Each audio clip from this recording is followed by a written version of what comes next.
we shall study the chapter of Morphology of Flowering Plants. What we will study in this chapter is the morphology. Morphology means the physical structure. So here we will study the physical structure of the different parts of the plant with respect to their functions. We study the parts which are above the soil and also the parts which are present below the soil. So let us see what are the parts of a plant. Now every plant has an axis, a central axis to it, which is long and cylindrical. Now this central axis may have branches or may not have branches to it. So to begin with, I can write that there is a plant axis. This axis is either cylindrical, at the same time it's an elongated axis. Now this axis can be branched, means it may have branches or it may not have branches. So it is either branched or unbranched. The axis can be divided into two parts in every plant. The first part is the shoot system and the other part is the root system. Now shoot system is usually the part which lies above the ground or above the soil. So this is above the soil usually or above the ground, and the root system is underground.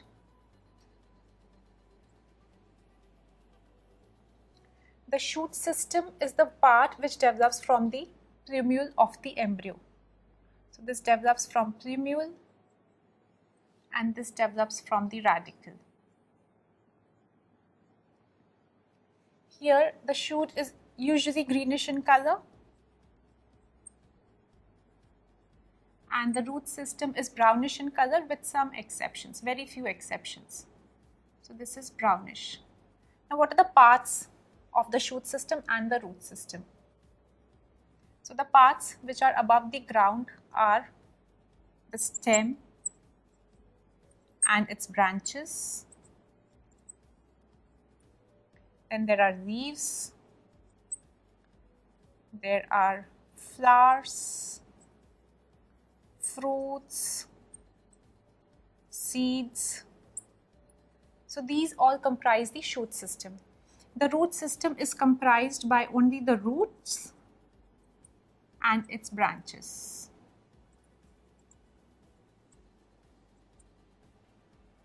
Now all the parts which are borne by a plant are called as organs. So I can say that parts borne on any plant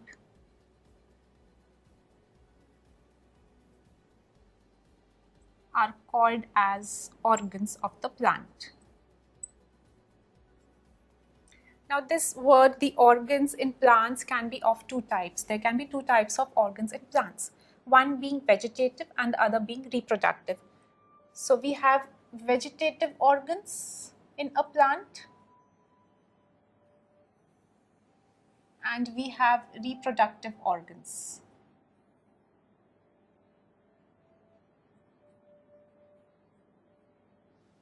Let us see what are their functions respectively.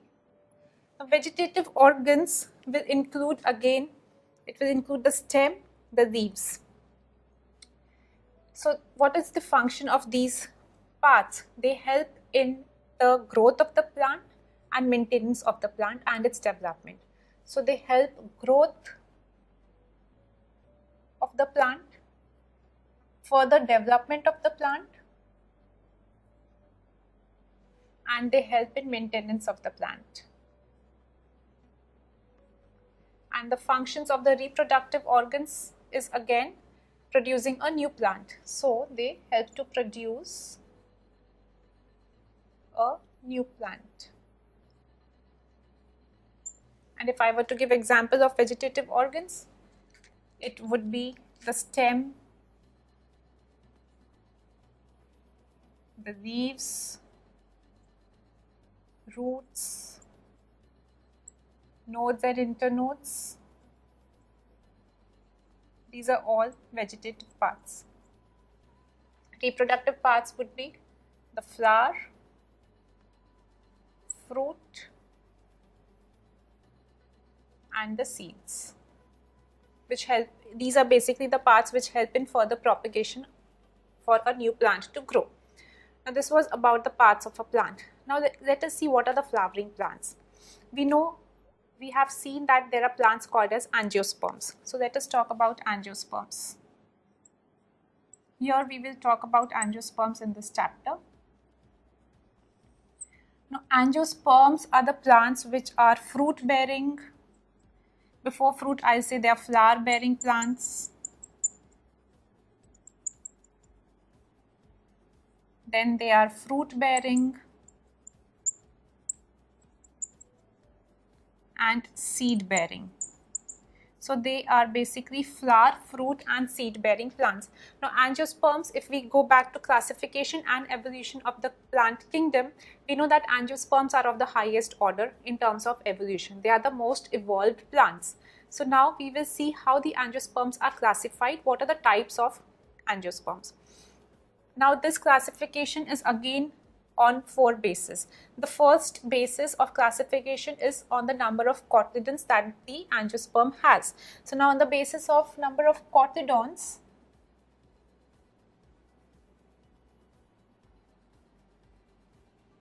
we have the first classification. So the angiosperms we know are divided into monocotyledons and dicotyledons. So we have monocots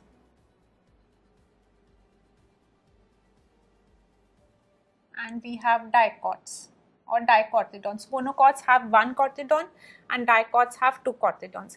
Example of monocot is wheat, rye.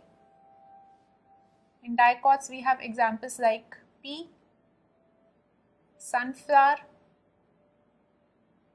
So these are dicots.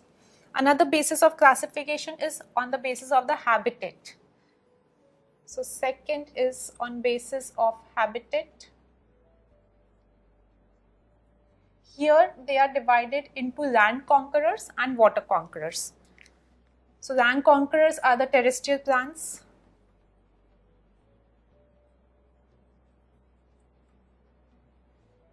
And water conquerors are those which survive in water. Land conquerors example would be cashew. Water conquerors example we have water lily. Going on to the next basis of classification, that is on the basis of their life cycle.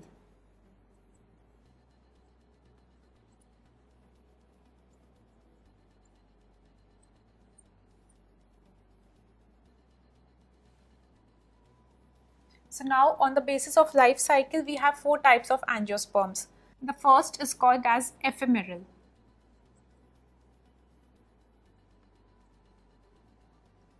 The second ones are called as annual.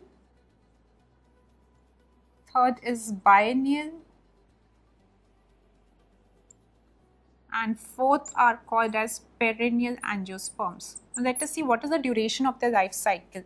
Now depending on the duration, this classification is existing.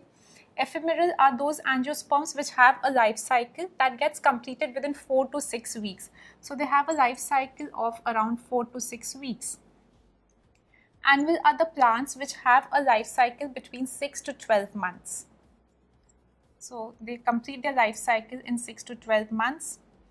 Biennial complete their life cycle in 2 years. That means 24 months. And perennial have a life cycle which lasts for or which is completed in more than 2 years. So this is on the basis of life cycle. The last type of classification of angiosperms is on the basis of the nutrition, their mode of nutrition.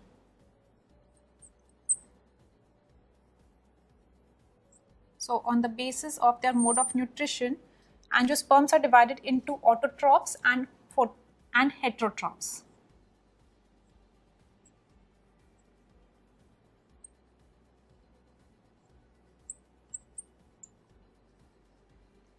Now, as the name suggests, autotrophs, auto means self. So here they are self-dependent for their food and energy. While in heterotrophs, the plant is partially or completely dependent on others or other plants for their nutrition. The autotrophs are mainly photosynthetic.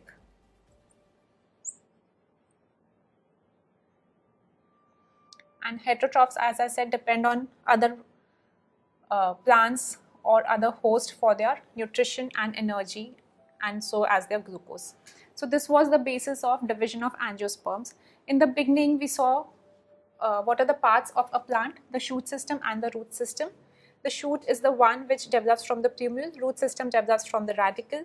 Shoot system would include the stem and its branches, the leaves, flower, fruits, seeds. And the root system includes the roots and its branches. All the parts which are borne on a plant are called as organs. So the organs are basically out of two types: vegetative organs and reproductive organs. Vegetative organs are responsible for growth, development and maintenance of the plant, and reproductive organs are responsible to produce a new plant. So the vegetative parts of the plant would be those which are not associated with reproduction at all. For example, the stem, leaves, root, the nodes, internodes, they are all vegetative parts of the plant. And the reproductive parts are like the flower, the fruits and the seeds, which help in further propagation of the plant. Then we spoke of angiosperms as being the highest order in the plant kingdom in terms of evolution. Angiosperms are flower-bearing, fruit-bearing and seed-bearing plants. Then we saw the classification of angiosperms on 4 bases. The first was on the basis of number of cotyledons. If they have one cotyledon, they are called as monocots. If there are 2 cotyledons, they are called as dicots. Secondly, on the basis of the habitat, they are divided into land conquerors and water conquerors. On the basis of the life cycle, they are divided into ephemeral, annual, biennial and perennial. And on the basis of nutrition, they may be autotrophs or they may be heterotrophs. So this was all about introduction to this chapter of morphology of flowering plants. In the next session, we shall study parts of the plant one after the other. The first part that we will study are the root system or the roots in angiosperms. Axis to it, which is long and cylindrical. Now this central axis may have branches or may not have branches to it. So to begin with, I can write that there is a plant axis, the structure of the different parts of the plant with respect to their functions. We study the parts which are above the soil and also the parts which are present below the soil. So let us see what are the parts of a plant. Now every plant has an axis, a central. Today we shall study the chapter of morphology of flowering plants. What we will study in this chapter is the morphology. Morphology means the physical structure. So here we will study the physical.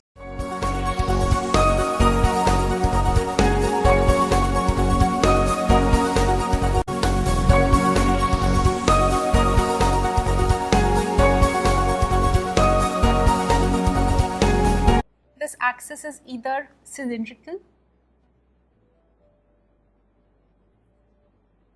at the same time it's an elongated axis. Now this axis